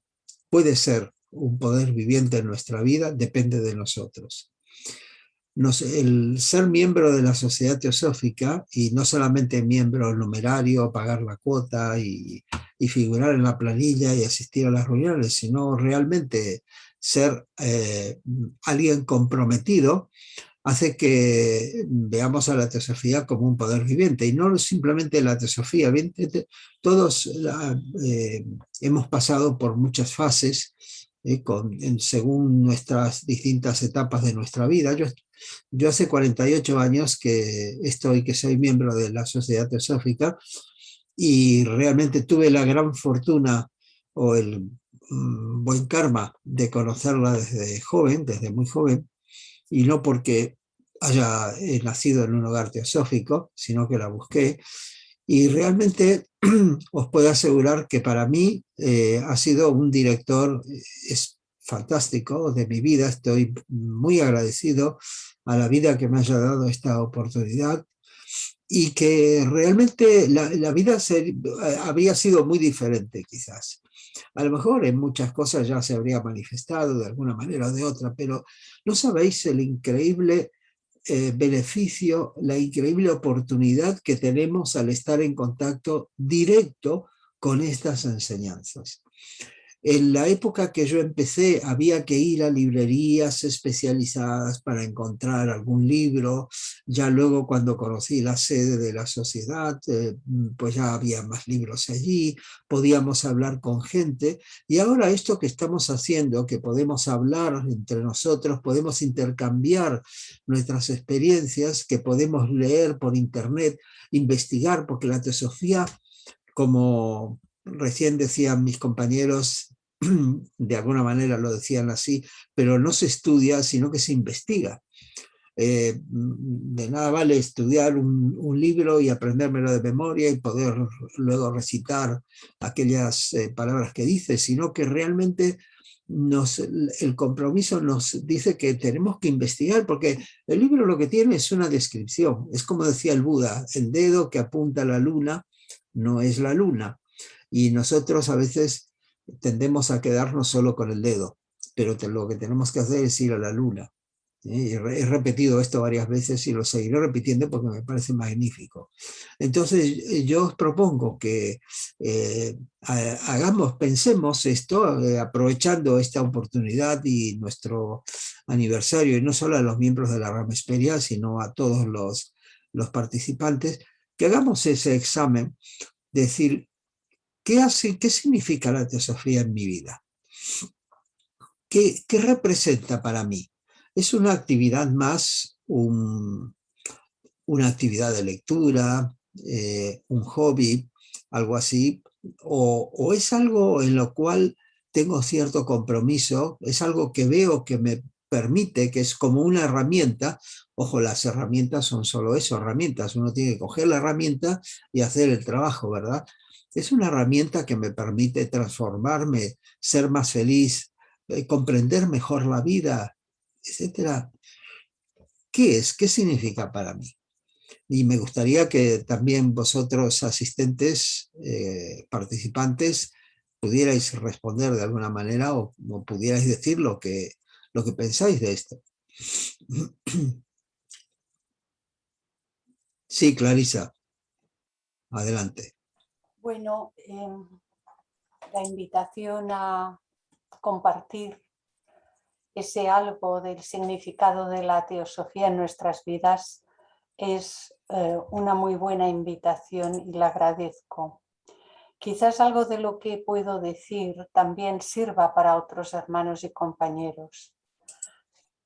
Yo he tenido una resonancia con Sisi cuando hablaba en tiempos distintos y lugares distintos, porque yo ya soy muy mayor. Yo no conocí la teosofía hasta los 34 años. En mi familia no había antecedentes, ninguno de los miembros, mis mayores, ni nada de esto. Y además había enormes dificultades para tener libros.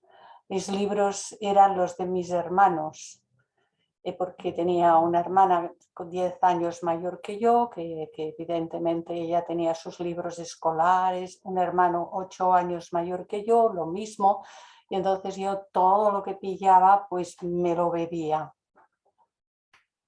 Cuando comencé a tener libros fue por medio de una biblioteca pública, cuando yo ya había comenzado a trabajar en unas oficinas con 14 años. Pero aún así, desde que tengo memoria, sé que en mi interior bullían preguntas constantemente, de día y de noche se podría decir, pero había un eco que decía, es que no tengo a quién preguntar, no hay nadie aquí a quien preguntar. Y todas aquellas preguntas comenzaron a tener respuesta a mi edad de 34 años porque conocí a un antiguo teósofo. Se movieron muchos hilos, esos hilos maravillosos que dice uno, la vida qué mueve la vida cuando es su momento, ¿no? Pero aquel mismo comienzo trajo consigo la idea de ahora ya sé por qué estoy en este mundo, ya sé que tengo mucho trabajo que hacer y que va a ser constante. Y esto lo corroboro ahora en este momento que tengo 74. Ese trabajo constante ha sido y es y sigue y seguirá siendo utilizar las herramientas que me ofrece, me ha ofrecido desde el primer instante la literatura teosófica. La teosofía pues me llegó en esa forma de la literatura que a la que empecé a tener acceso. Pero era leer algo y decir, aquí hay algo que yo he de poner en práctica en mi vida. Y ahí me ponía observando qué ocurría en mi interior, cómo era mi comportamiento con el entorno y el largo etcétera que todos vosotros por descontados también sabéis. Y era esa práctica. En algunas ocasiones todos hemos oído decir, es que la teosofía es muy teórica. Y yo siempre respondo lo mismo, no. La teosofía es eminentemente práctica, pero la práctica la hemos de llevar a cabo cada uno de nosotros en forma individual para transformar nuestras vidas, en lo interno y en lo externo, en todo.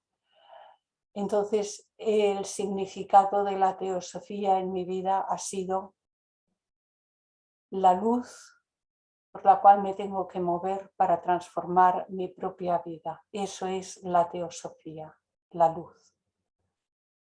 Y bueno, he querido compartir este poquito de esa larga trayectoria de historias porque quizás pueda en algún momento servir a alguien. Gracias a todos.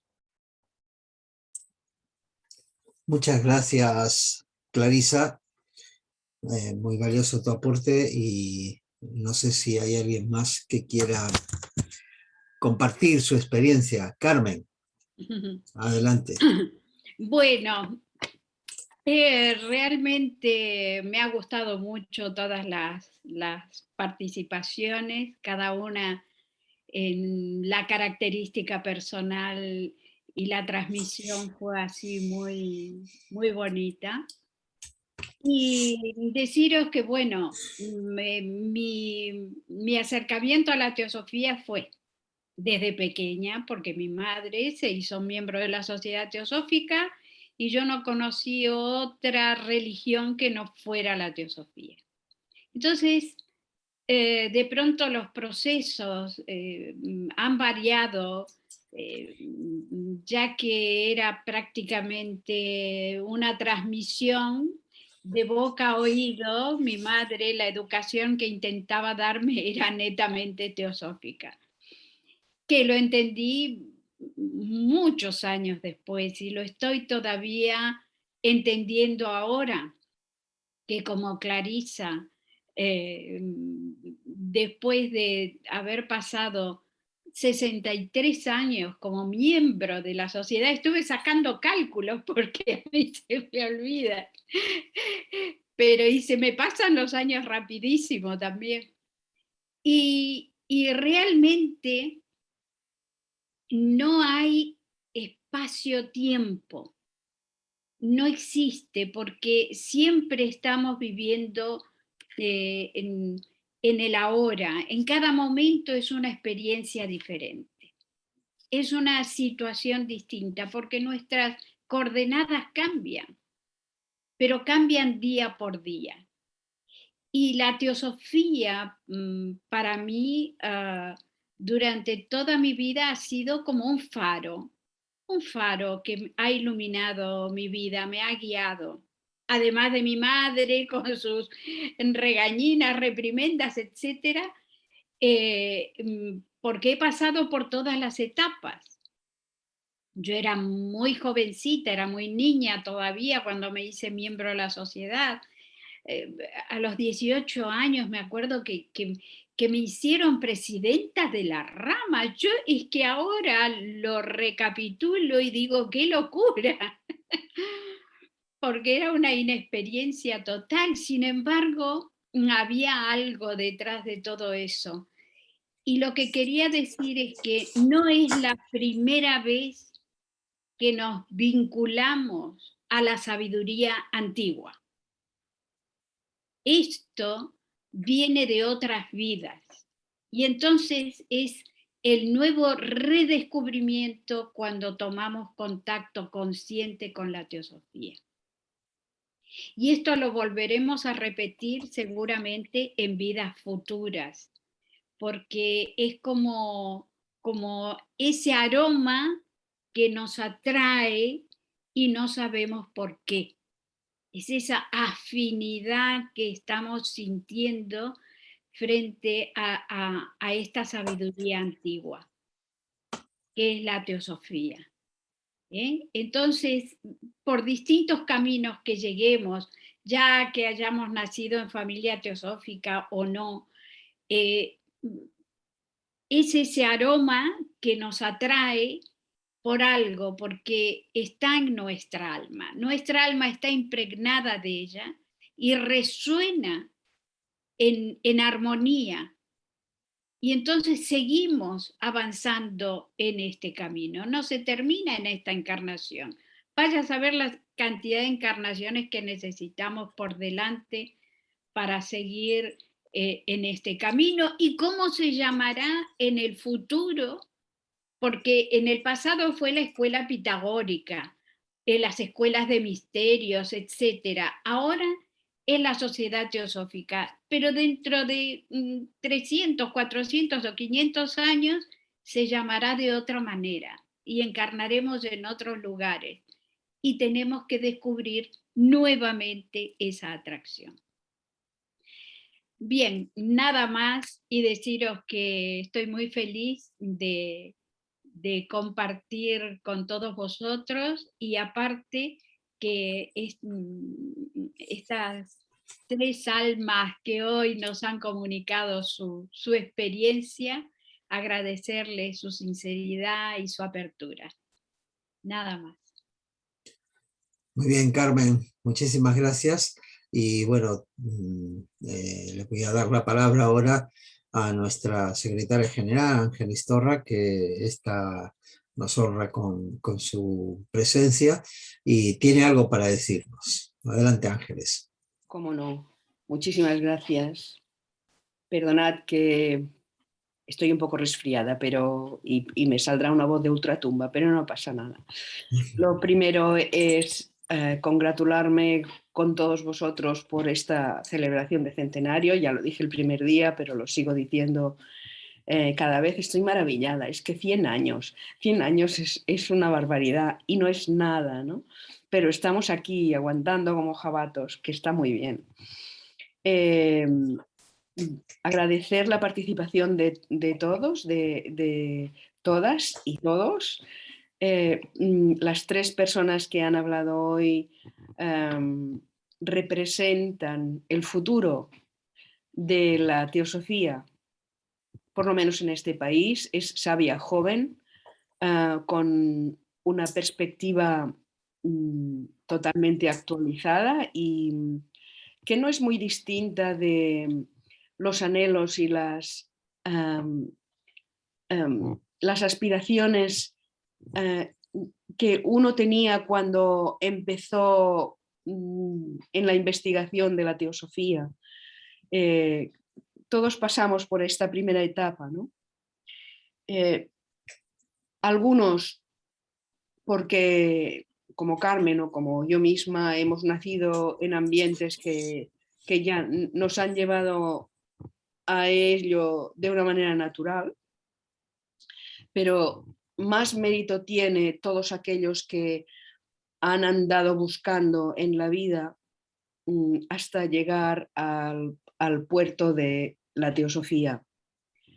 La vida, para nadie, ni para los que hemos nacido en familias teosóficas, ni para los que han nacido en familias, vamos a llamar normales, La vida nunca es fácil, nunca ha sido fácil y nunca será fácil para nadie. Porque estamos de paso, pero estamos de paso en un aprendizaje constante, ¿no? Y bueno, como creemos que la vida es continua y que esto es un ratito, pero que volveremos, en este ratito hay que aprender las lecciones que la vida nos presenta. Y la vida no nos presenta otras lecciones que aquellas que nos hemos buscado ahora o en el pasado, que no lo sabemos. Yo creo que lo importante cuando aterrizamos en el terreno teosófico es, como decía Carmen, porque evidentemente es casi imposible que sea la primera vez que aterrizamos aquí, porque andamos buscando y buscando y buscando. ¿Y qué buscamos? Buscamos comprender, buscamos conocernos, buscamos conocer, si es que desde cuando estábamos en Grecia ya nos estaban diciendo, hombre, conócete a ti mismo, si es que nos dan la vara con esto, pero es que es así. Solo el conocimiento de sí mismo constantemente nos va a conducir a la capacidad o nos va a dar las herramientas para lo único que importa, que es la autotransformación, la transformación de sí mismo. El camino de intentar comprender por qué me pasa a mí esto, ¿no? ¿Qué he hecho yo para merecer esto? La frase famosa, que está en un principio del indagar. Bueno, vamos a ver, no te quejes tanto porque igual lo que sea. Cuando empezamos a buscar o a intentar comprender, empezamos a descubrir que puede llegar un momento en el que podamos estar o podremos estar en paz con nosotros mismos. No quiere decir que lo estemos, pero que hay esperanza, porque cuanto más comprendamos, más menos enfadados estaremos con la vida, algo así, ¿no? Pero cuanto más comprendamos, más nuestra vida irá transformándose, que es el objetivo. Lo leímos el otro día. Sri Ram dice, la sociedad teosófica no es un foro, no es una tertulia, y tampoco es un sitio donde nos tienen que enseñar a portarnos bien, a no mentir y a no matar y a no sé qué. El objetivo para estar aquí es alcanzar la autotransformación, y esta autotransformación nos tiene que llevar a este conocimiento de uno mismo, que es el conocimiento del universo y de los dioses, o de los dioses y del universo, da igual. Entonces, el otro punto es que la teosofía, como tal, se valorará según nos vean actuar los que no conocen la teosofía. Ah, este es un teósofo. ¿Y la teosofía qué es? Ah, pues mira, no lo sé, pero este es una buena persona. Este es compasivo. Este sabe escuchar. Este me inspira. Y esto es lo que va a dar esta imagen de lo que la teosofía puede llegar a ser, que pueden ser muchas cosas, ¿no? Pero una vez entramos a formar parte del pelotón de teósofos, la teosofía tiene que llegar a rezumar por nuestros poros. Y si no es así, tenemos que observarnos para ver qué es lo que está taponando esta capacidad de rezumar teosofía en nuestras vidas, en el día a día, en nuestras palabras, en lo que pensamos y en lo que decimos. Nada más. Felicidades a todos y hasta la semana que viene, supongo. Bueno, muchas gracias, nada más ni nada menos.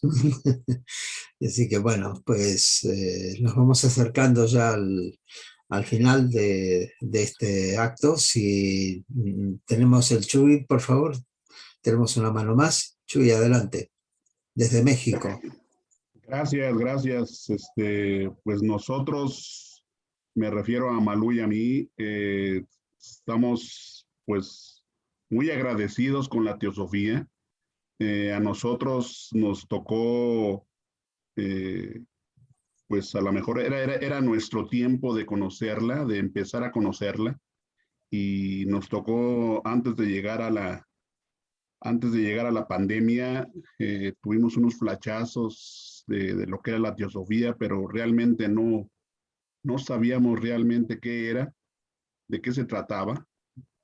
Y cuando empezó este bendito Zoom, para nosotros fue una apertura a todo el mundo y de diferentes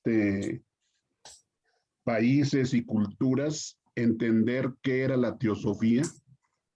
Seguimos tratando de seguir entendiendo, porque es algo pues grandioso que hay que estarlo leyendo, y cada vez que lo leemos entendemos una cosa diferente y más, o nos hacemos más cuestiones, y siempre estar agradecidos con todos los hermanos, que aunque no nos conocemos físicamente, los conozco por esta maravilla que es Zoom, y me siento como que ya los conozco desde hace muchos años. A lo mejor en otras vidas nos encontramos por ahí, pero sí, y con esta plática del día de hoy, cómo se vieron las diferentes, las personas ya con muchos años en la teosofía, y las personas que apenas empezamos, porque yo soy de ellos,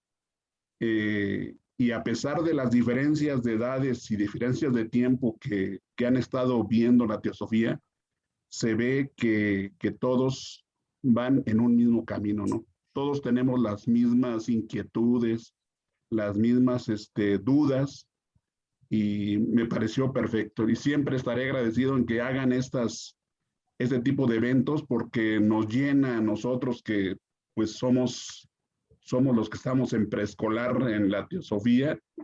Siempre recibiremos todo esto con gran humildad y agradecimiento para todos ustedes. Muchas gracias. Muchas gracias, Chus. Realmente, a ver, todos estamos en preescolar, todos somos principiantes, solo que algunos somos principiantes más viejos. Enrique Rey, querías decir algo. Adelante, por favor. Es en relación a lo que ya habías comentado, Carlos, que cuando hablaste de que el Zoom permitía que no hubiéramos podido estar todos ahí físicamente, pero que el Zoom ha hecho un núcleo de fraternidad electrónica de una u otra manera, aunque nos veamos nada más del pescuezo para arriba, pero estamos de una u otra forma compartiendo el contenido, etcétera. Pero yo me quedé ahora con lo de Ángeles, que tuvo además la dicha de tener un teósofo grande como papá, y eso como que sí marca una experiencia que yo creo que es totalmente diferente a los que vamos llegando. En mi caso yo entré a palos porque me enfermé y no tuve otra alternativa más que encontrar el remedio a lo que tenía yo a través de cuestiones de ocultismo, pero otros desde bebés de alguna manera han tenido la dicha de tener esta información. Sea como fuere, todos pertenecemos a un grupo y a un núcleo, y nuestro examen final, yo creo, siempre es qué tan fraternos o no fraternos somos, porque nos pasa de todo. Y nada más nos descuidamos un poco y nos brinca por ahí el de abajo, y empezamos a generar conflictos por todas partes, y tenemos que corregirlo, como ya decía Ángeles, es conocernos para tratar de corregirnos y al final formar este núcleo. Pero tú ya lo habías comentado, Carlos. Hemos reflexionado poco sobre la idea de que este instrumento electrónico nos permite hacer o ejecutar un núcleo de integración que no hubiera sido posible antes y que ahora lo es, afortunadamente, gracias al confinamiento en el que todos estuvimos. Pero no era quitarles mucho tiempo, nada más una felicitación obviamente también a la rama y a todos los que participaron en la charla de hoy. Bueno, muchísimas gracias, Enrique, y con tus apreciadas palabras vamos a cerrar la reunión de hoy. Carlos, Sí. María Butini lleva mucho rato pidiendo la palabra. Ah, pero no sé por qué no la veo aquí en la lista. Bueno, adelante, María, por favor. Bueno, buenas tardes o buenos días a todos. Es un gusto otra vez compartir el Zoom porque me había perdido unos días por diferentes situaciones. Primero felicitar a la rama Hesperia por su centenario, a los panelistas que han estado muy bien, hermosísimo. Y bueno, y decirles de que la teosofía para mí es la vida toda. Llegué a la teosofía para encontrar respuestas a una gran experiencia espiritual y bueno, acá encontré respuestas y estoy muy agradecida por eso a la Sociedad Teosófica. Nada más y muchas felicidades para todos. Muchas gracias, María. Muchísimas gracias. Perdón por tenerte esperando, pero es que no sé por qué, pero no te veo en la lista de participantes. Es curiosísimo. Los que levantan la mano suben inmediatamente, automáticamente a la lista de participantes con la manito. Y no, pues no te veía y ahora te estaba buscando y no te veo. Pero bueno, parece... ¿Es algún problema del Zoom? ¿Cuál es la razón? Perdón, no sé cuál es la razón por la cual no puedo sostener la mano ahí. Se me cae. Yo soy acá de Argentina, de Mendoza, y bueno, he estado participando con todos los Zoom habidos y por haber, pero por estas últimas 3-4 semanas no he estado y ahora es una alegría volver a verlos. Muy bien, muchas gracias, María. Hermosa ciudad, Mendoza. Y bueno, pues antes de cerrar, quería anunciaros que el próximo jueves, también a las 18:30, hora de España continental, vamos a tener una conferencia a cargo de la presidenta de la rama Ceres de Cáceres, que es Josefa Martín. Y esta va a ser acerca de uno de los que fueron los fundadores de la rama y persona ilustre de la rama Hesperia, persona ilustre, escritor de muchísimos libros y ampliamente conocido tanto en España como en Latinoamérica, que es, la conferencia se llama Mario Rosso de Luna y su búsqueda del conocimiento.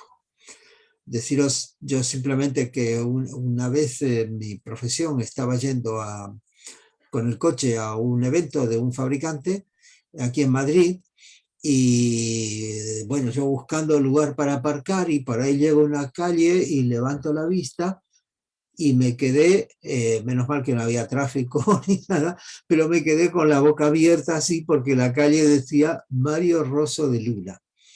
Y entonces, bueno, me sentí una gran emoción y creo que Josefa Martín es una persona que ha investigado mucho sobre la vida de Rosso de Luna, tiene mucha afinidad con su actividad y nos va a hacer una semblanza de no solamente de su biografía, sino de cómo él buscó ese conocimiento y cómo lo encontró, qué encontró en la teosofía. Así que estáis todos invitados y ahora sí voy a cerrar con una pequeña invocación. La invocación de la vida una, para lo cual os ruego que me sigáis en silencio.